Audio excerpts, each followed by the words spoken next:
Selamat malam, Bapak dan Ibu. Selamat malam. Iya, Raiman. Pak Agung, Jenderal, Iya.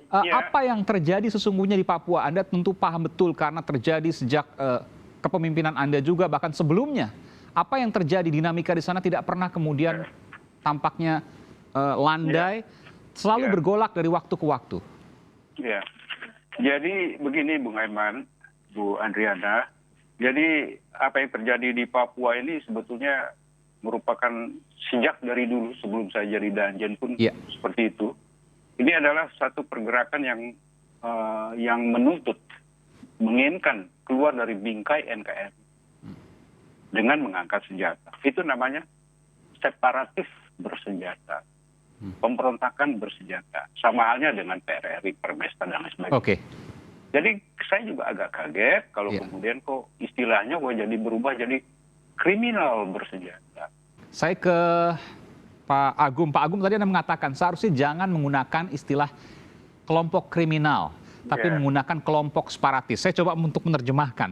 Kalau kelompok kriminal, maka TNI tidak bisa turun. Tapi kalau kelompok separatis, TNI bisa turun. Bukankah TNI juga sudah melakukan operasi di Papua?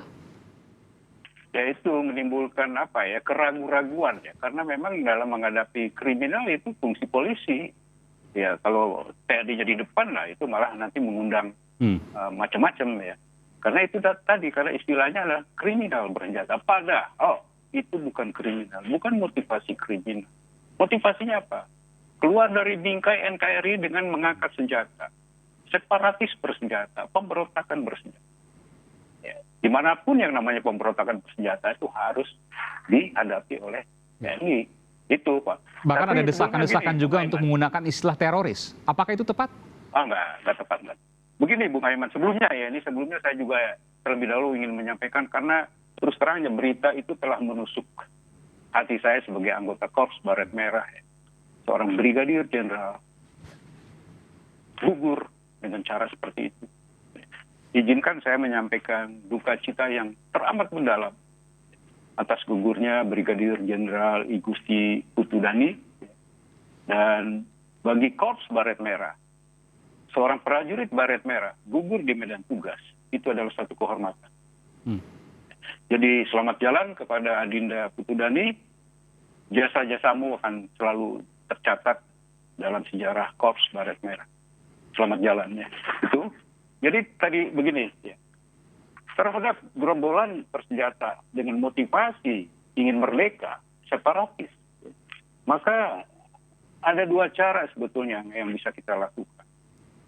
Cara yang pertama adalah, yang harus dikedepankan. Ada kan pendekatan, digalang mereka, dibina mereka, supaya sadar mereka turun. Sadar, turun, mari kita ajak bersama membangun Papua ini bersama-sama. Cara persuasif, ini cara yang harus kita kedepankan. Dan disinilah nanti fungsi aparat teritorial bisa kita manfaatkan dengan baik. Ya. Oke, saya membaca Kalau apa yang cara Anda seperti ini. Iya, saya membaca apa yang Anda sampaikan, Pak Agung.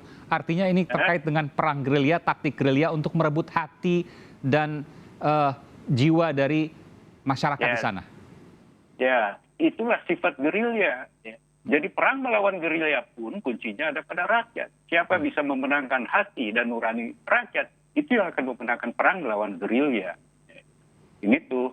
Jadi kalau cara yang pertama yang saya kedepankan tadi, persuasif, ya. Dekati mereka, ajak mereka turun, sadarkan mereka.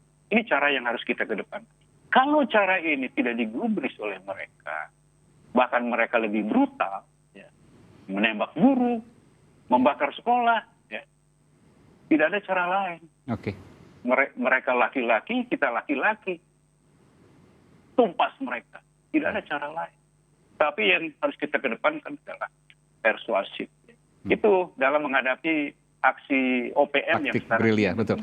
Ya. Baik, saya ke Mbak Adriana. Mbak Adriana, betulkah kemudian dengan pendekatan kriminal tidak akan selesai di Papua, tapi harus dengan pendekatan separatis yang kemudian dilakukan anti gerilya di sana? Ya, mungkin saya melengkapi dulu yang tadi Pak Agung bilang ya. Kalau kita bicara separatisme Papua itu ada dua akar di situ. Akar politik dan juga akar ekonomi. Nah, politik ini banyak sekali terkait ideologi, kemudian juga masalah identitas, masalah minoritas, masalah narasi, juga sistem kekuasaan yang berbeda di situ kita harus tahu. Yang kedua adalah akar ekonomi. Di Papua ini kan banyak persoalan sosial ekonomi ya, misalnya kesenjangan ekonomi antara orang Papua dengan pendatang, kemudian juga masalah terkait dengan pengelolaan sumber daya alam di Papua. Ini tentu terkait dengan persoalan-persoalan hak Meskipun adat, dana otsus masyarakat triliunan Papua. rupiah sudah digelontorkan bertahun-tahun. Ya, Iya. begini, dana otsus itu konsekuensi dari kesepakatan membangun bidang-bidang prioritas, ya. Tapi harus dilihat bahwa Papua ini sangat heterogen. Masyarakatnya itu harus didekati memang satu persatu. Ini persoalan yang tidak mudah. Tidak banyak orang yang mau melakukan itu juga. Satu persatu Jadi karena banyak template yang suku di kita- sana. Anda mau mengatakan itu? Bagaimana? Satu persatu karena banyak suku di sana yang kehidupannya berbeda, budayanya berbeda, dan Ya. kebiasaannya berbeda. Ya, sebagian sebenarnya sudah diadopsi di dalam Impres 9 2020 bahwa membangun Papua itu berbasis 7 wilayah adat. Itu sebetulnya salah satu cara juga untuk mendekati persoalan-persoalan ini sesuai dengan struktur Iya. adat suku di Papua. Memang sangat heterogen. Tapi benarkah kemudian apa disampaikan oleh Pak Agung bahwa pendekatannya tidak bisa kriminal tapi harus pendekatan militer, di antaranya anti gerilya dengan merebut hati masyarakat di sana. Itu yang kemudian disampaikan, meskipun juga kan bicara kalau pendekatan militer orang akan berpikir bahwa ini pendekatannya akan represif. Bukan, begini, yang namanya coercive power itu juga terukur. Jadi pendekatan militer itu untuk mencegah jangan sampai terjadi ketidakamanan, kriminalitas dan premanisme. Itu bisa diukur. Itu bagian juga dari pendekatan damai sebetulnya. Tapi ada ukuran. Jadi coercive power itu boleh. Tapi dengan Ada ukuran. Oke, baik. Ini menarik. Tapi Jadi juga- coercive power itu boleh, kekerasan itu boleh, tapi ada ukurannya. Yang utamanya adalah kemudian merebut hati masyarakat di sana. Dan itu kemudian dilakukan dengan operasi militer. Jadi kalau bayangkan operasi militer, orang akan berpikir bahwa ini akan kekerasan, represif. Ternyata nggak semua itu. Kita akan segera kembali di Sapa Malam. Pak Agung, ini sesi terakhir, saya ingin bertanya pada Anda. Anda tidak setuju ketika kelompok separatis di Papua dikatakan sebagai teroris, tapi juga tidak setuju ketika hanya dikatakan sebagai kriminal. Tapi harus separatis yang kemudian bisa dilakukan operasi militer dengan anti gerilya merebut hati rakyat di sana. Anda bisa menjelaskan? Ya, jadi yang kita hadapi adalah gerilya pertama ya. Dalam menghadapi gerilya itu ada teorinya, ya, perang anti gerilya. Yang intinya adalah bagaimana kita memenangkan hati nurani rakyat. Ya, itu. Nah untuk itu maka di Papua ini kita punya aparat teritorial. Ya, ada Korem, ya Kodam, Korem, Kodim, sampai kepada Koramil, Babinsa. Ya. Kalau menurut saya berdayakan mereka. Kalau kepada pemerintahan Pemda diberikan status otonomi khusus dengan anggaran otonomi khusus yang begitu besar, maka kepada mereka pun yang bertugas di Papua, saya rasa berdayakan mereka.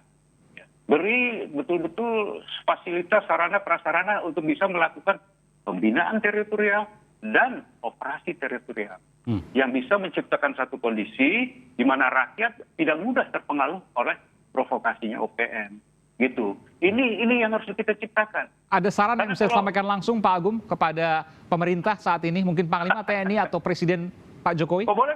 Kalau memang boleh. Kalau mudah-mudahan Pak Jokowi sebagai Panglima tertinggi nonton acara ini, ya saya ingin menyampaikan kepada Bapak Panglima ya. Karena operasi mereka itu ada 3 jenis. Operasi bersenjata, ya.